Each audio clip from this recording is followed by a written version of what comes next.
Assalamualaikum warahmatullahi wabarakatuh. Nama saya Disabah Kisyaman dari FAH Sastra Inggris kelompok 1. Di sini saya akan mereview kembali materi sesi hari Jumat tanggal 26.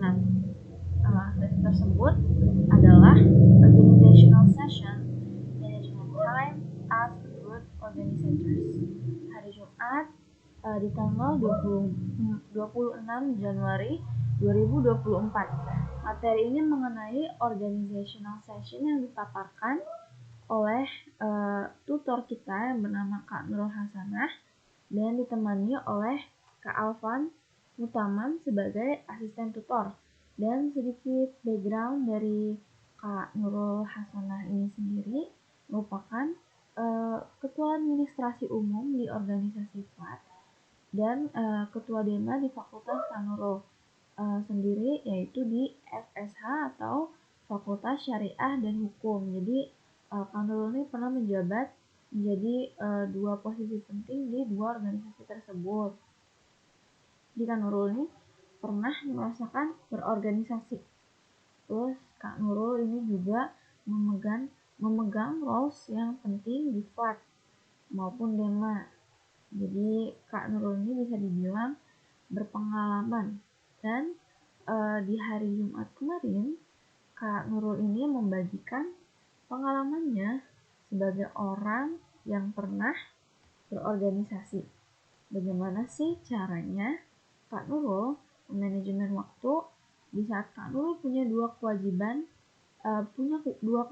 di dua tempat yang sama-sama mengemban role yang krusial bagi dua organisasi tersebut. Nah, langsung aja kita masuk ke dalam materinya. Kita buka dulu materi ini dengan kutipan dari salah satu guru Kak Nurul yang bunyinya itu kira-kira seperti ini.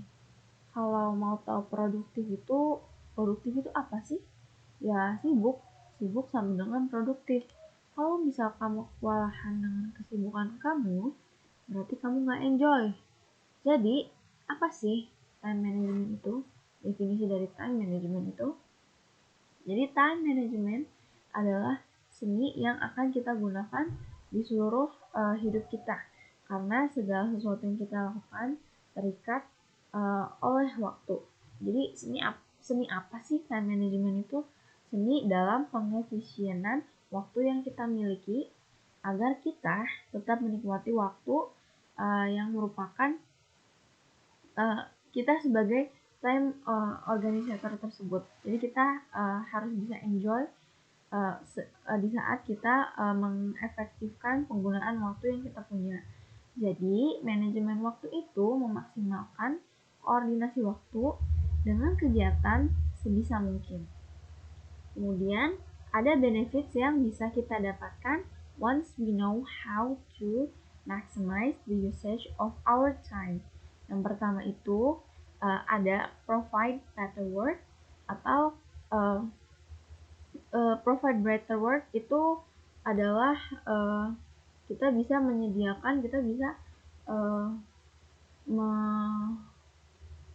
membuat hasil kerja dengan kualitas yang bagus.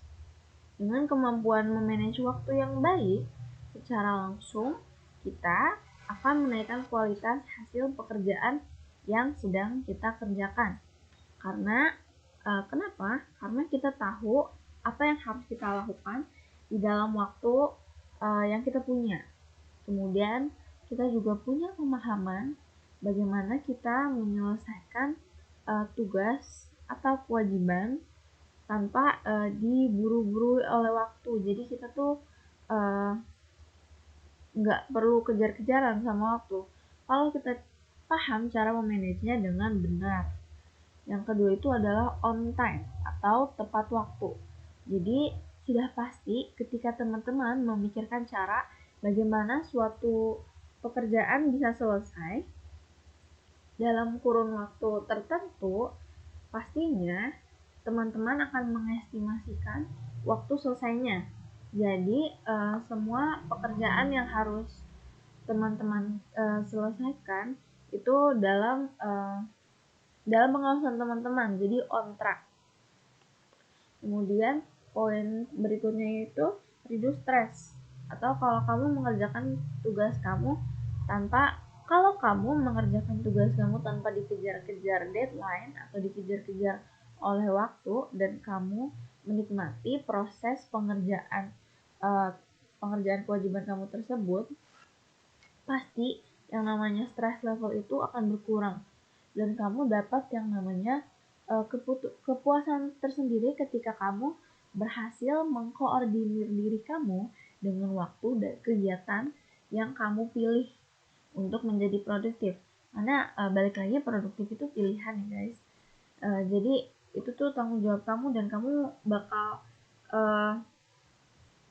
orang tuh merasa terbebani dengan yang namanya produktif, dengan yang namanya sibuk. Tapi ketika ini tuh pilihan kamu sendiri, kamu tuh kamu yang namanya stress level itu nggak akan setinggi orang-orang yang mengerjakan hal-hal produktif di luar keinginan mereka.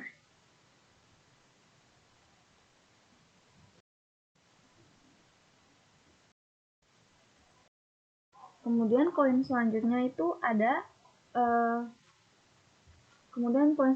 itu ada improve career opportunities. Terus apa itu improve career opportunities? Improve career opportunities itu adalah meningkatkan kemungkinan kamu di dalam pekerjaan kamu. Kemudian dengan skill manajemen waktu yang baik, pastinya akan menghantarkan kamu kepada opportunities atau yang namanya kesempatan-kesempatan di dalam dunia kerja. Karena yang namanya time management dipakai bukan hanya untuk diri sendiri, tetapi dalam berorganisasi dan dalam lingkup yang lebih profesional, seperti di dalam dunia kerja. Kemudian poin benefit yang lain itu adalah boost confidence. Jadi semakin baik kemampuan kita mengatur waktu, semakin banyak benefit yang kita dapat. Otomatis kita akan lebih percaya diri dengan diri kita sendiri, dan kita lebih punya pegangan. Kita lebih terbiasa produktif, dan pandangan orang lain terhadap kita juga sedikit banyaknya akan terbentuk bahwasannya kita orang yang pandai dalam mengatur waktu. Kemudian benefit yang ketiga itu adalah efisiensi or efficient.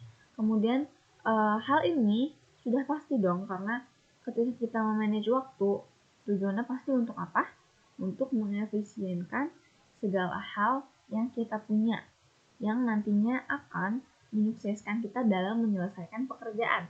Kemudian pertanyaan selanjutnya, untuk apa sih koordinasi waktu itu? Nah, yang pertama untuk producing quality work. Yang kedua agar tidak missing deadlines. Yang ketiga itu untuk menentukan dan mengatur life balance. Kemudian yang keempat itu untuk membentuk professional reputation. Yang kelima, to decrease stress level. Kalau kita nggak bisa yang namanya memanage waktu, kita ini harming 5 points yang sudah aku sebutkan tadi. Dan ruginya untuk siapa teman-teman?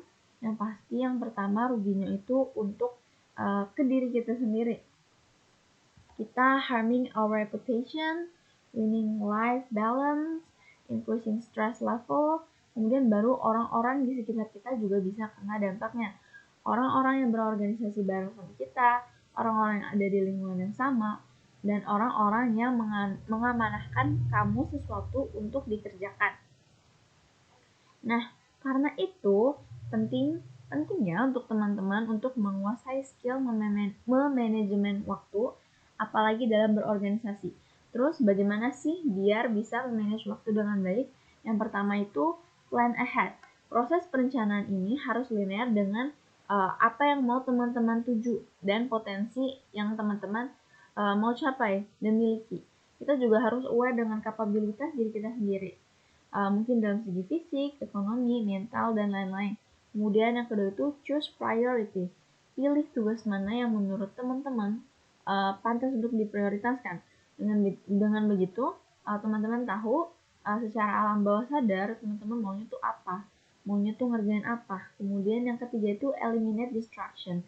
Ini sih pinter-pinternya teman-teman aja supaya nggak ke distract sama hal-hal yang berpotensi menghambat kerja dan kinerja teman-teman.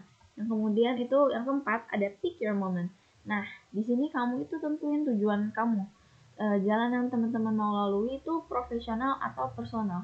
Yang kelima itu do not multitask, karena sebenarnya multitask itu juga skill teman-teman. Dan kebanyakan orang nggak bisa fokus mengerjakan beberapa pekerjaan dalam satu waktu. Ini balik lagi ke poin kualitas hasil pekerjaan kita. Yang keenam itu do not procrastinate atau jangan nunda-nunda. Dan yang ketujuh self reward for good work. Jadi kalian itu memberikan diri kalian self reward atau penghargaan kalau kalian itu berhasil mencapai tujuan yang kalian mau. Oke, jadi segitu aja review dari saya. Kurang lebihnya mohon maaf. Wassalamualaikum warahmatullahi wabarakatuh.